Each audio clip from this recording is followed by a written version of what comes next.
waxaa jiri jiray dabaca iyo diin. Waxay ahaayeen saaxiib isjecel oo meel ku wada nool. Maalin maalmaha ka mid ah ayaa abaar soo wajahday dhulka ay ku noolaayeen. Abaartii oo sababtay inay gaajoodaan. Dabacadii ayaa waxay ku dhahday diinka, ninkeen diino ma isaga guurni dhulkan oo aan raadsano dhul barwaaqaysan. Waxay go'aansadeen inay isaga guuraan dhulkii ay ku noolaayeen. Kadib way isaga tageen dhulkii gaajada ahayd. Markay cabbaar socdeen ayaa waxaa ka hor timid laba waddo, midna ay caddahay midna ay madowdahay. Dabacadii waxay mooday in waddadii cad ay fiican tahay. Waxay istiri iyuu diinka kaaga hormarin. Markaas ayay diinkii ku tiri, aniga waddada cad ayaan ka baxayaa, adigina waddada madow. Sidaas ayay diinkii ku qaadatay waddadii madowgeed.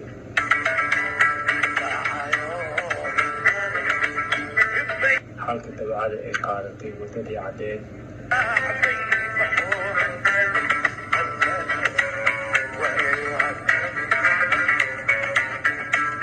Cabbaar markay socdeen ayaa dabacadii waxay heshay guri jajaban oo meel kasta ka furfuran.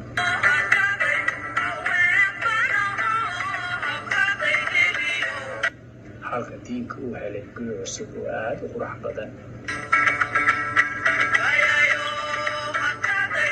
Maalmo kadib ayaa roob xooggan yimid. Dabacadii oo gurigeedii meel kasta ka furfurnaa ayaa roobku meel kasta ka soo galay. Markay gurigeedii biyo soo buuxsameen oo ay qoyday ayaa waxay go'aansatay inay diinka u tagto oo ay ka sasabato gurigiisa quruxdii badnaa. Waxay soo aaday gurigii diinka.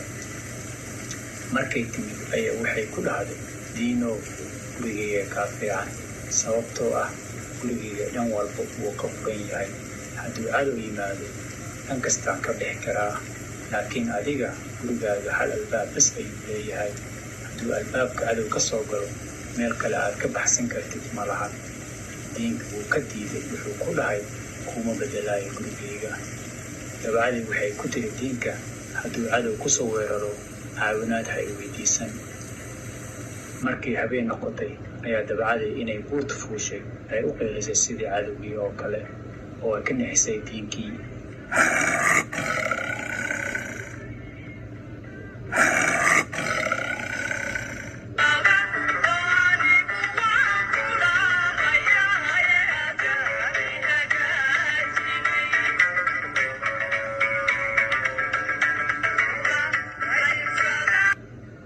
Markii waagii baryay ayaa diinkii inuu u yimid dabaco oo ku yidhi, haye waan ogolahay inuu galbado guryaha.